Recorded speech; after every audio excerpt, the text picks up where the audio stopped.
As part of thinking through the different forms of puppetry that are that bear on education, we wanted to think about the digital aspect too. And so we thought of the way that the current enthrallment for AI in education had certain resonances with what we were picking up on in the archive of the excitement about puppets in the 1920s and 30s, and maybe connecting it to other moments too, where puppetry has had its moment in the educational shows of the 60s and 70s, for instance. And that made us think, what are the commonalities between these forms, and are there meaningful similarities in the way that they hold up a mirror to questions that we ask again and again about human agency, the distinction between the animate and the inanimate, and lots of questions about human nature that are difficult to pose otherwise, and how those are touching on education. And if there is a similarity between these two forms, what is it about education that continually invites them in?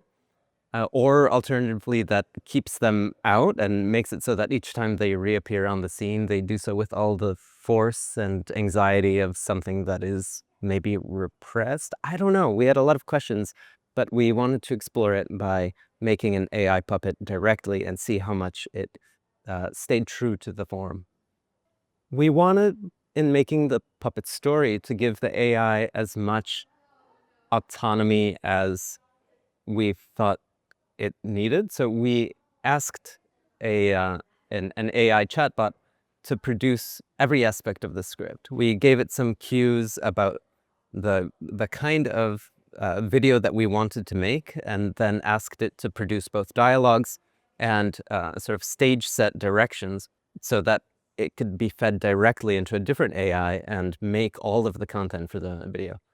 Naturally, it wasn't possible to make a seamless film from just the single text output of the AI. I would say it got us about halfway there, and then we had to fiddle with it to bring out a coherent end product from it. So we were testing kind of the limits of how much the AI was able to give us a coherent puppet play, and how much we needed to sort of lend it our own agency and ideas. The AI suggested a few different possible stories or scripts. We ended up going with the story that it suggested about a puppet who's performing on stage and forgets their lines, and forgetting their lines turns to a chatbot or an AI to give them content to perform on stage. So the script shows the puppet feeling inauthentic and performative after relying on AI for its content. Obviously, this has a lot of echoes with current worries about the influence of AI in education to write students' papers and so forth, so we thought it would be interesting to go with. The second half of the script shows a panel of puppet teachers or judges who are reflecting on the authenticity of the performance, again, kind of recalling some of the discourse that we have now around AI in education, but introducing some of the themes that have come out in our puppet theory reading group, where the way that puppets bring out a kind of unconscious grace in human nature is brought to bear on that question of what makes up a true artistic performance. We were just fascinated by the way that the AI wanted to consider this on its own terms, so we tried to minimize how much we controlled or intruded on its proposal. Most ambitious and also most difficult part of the process was in having the AI produce its own generative video content. Basically, we had to go in and manually fiddle with some of the cues for the videos themselves. It was the part where we were most involved as sort of creative agents. So I would say about half of the video content, we had to go in and sort of forcefully manipulate the outcome a little bit. Everything else was quite autonomously produced.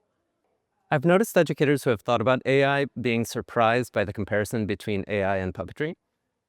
People have sought out the antecedents of AI in other sort of digital technology like spell check software and calculators, but not so much in analog forms such as puppetry. So I've noticed that people were excited about that idea that a technology that mediates between human and non-human agency um, was already with us back in the early 20th century and earlier in the form of puppets, even before any of these digital technologies came on the scene. One of the reasons we wanted to explore puppets and education in relation to AI was just the enthrallment about AI that we're feeling in education currently and trying to wrap our heads around it. And we wanted to think if there is a relationship between this current wave of excitement and anxiety about AI in education, if it makes any sense to compare it against previous moments where puppets have made a sort of surprise entry into the educational stage. Is there something about the theater of education or the mechanics of educational practices that is inviting these sorts of forms in? And if so, what? If there's something that's pushing them out, is there something interesting to say about that? There are just a lot of questions that we hadn't heard posed out loud before. I think I'm really enjoying the through lines that we're being able to draw between different forms of puppetry. So we're being able to consider both what is common to the form and what sort of makes it interesting and exciting in different mediums, but also what are what's the specificity of each kind of puppet? Is there something special about puppetry that focuses um, on dialogues and reproducing speech, like hand puppets? Uh, or is there something special about mostly gestural and movement-oriented puppets, like the marionette?